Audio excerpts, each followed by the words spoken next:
In episode 251, CPAs are telling New Jersey residents to hit the road.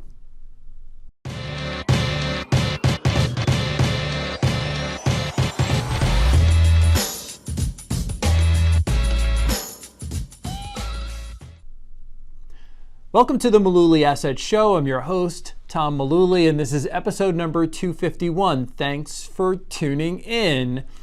Recent survey by the New Jersey Society of CPAs showed the following results. 440 CPAs in New Jersey were surveyed. 70% of them have said that they have suggested to individuals that they consider relocating outside New Jersey to escape the high cost of living. In the same survey, 53% of accountants surveyed said that they've told business owners to consider relocating their business out of state. They quoted the executive director of the New Jersey Society of CPAs, and he said the tax structure here in New Jersey is one of the highest in the United States. So no wonder they're taking a look at maybe considering different options.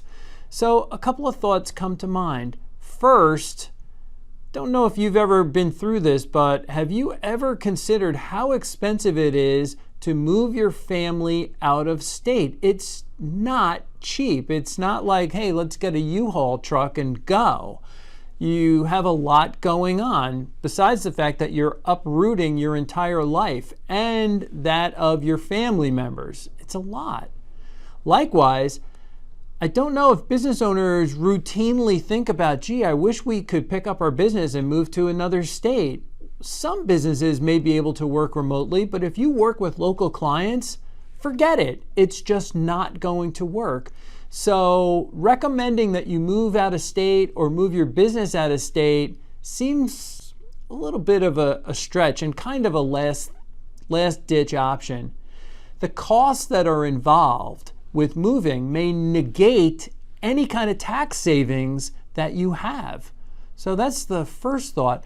Second thought is, states routinely compete with all the other states in the union to attract businesses and create jobs, attract people to their state. And so states are in the business of creating incentives and tax breaks and credits to get businesses to consider relocating to their home state and building more jobs. I mean, this is how these governors all get reelected. So the other part of that I think a lot of people haven't really thought through is that the situations can change from year to year. So if, say, New Jersey changes their tax structure, maybe they get a whole slate of new politicians in, or they just decide, hey, we've got to get aggressive with this. You may relocate out of New Jersey just as tax laws are changing, and you may be moving to a state where they've had a huge influx and they say, oh, so many people have moved to fill in the blank state. Our services are really pressed. We're going to have to raise taxes. Was that really such a wise move after all? You got to really think these things through. So the third thought that comes to mind after reading this survey is that tax advice often looks retroactively. I've heard a lot of accountants say, gee, you'd pay a lot less taxes if you lived in South Carolina or fill in the blank state. So sometimes the advice you're getting from your tax professional may not be considering what things are going to look like in the future. So remember, you hire tax professionals to look myopically at your taxes, at your tax situation. And maybe you're working with an investment advisor who looks myopically at just your investment situation.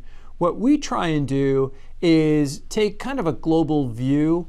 And so what we want to do, and what I think a good advisor should do for you, is look at the whole picture and give you options to consider so that you can think things through. Ultimately, it comes down to you making the right decision for you.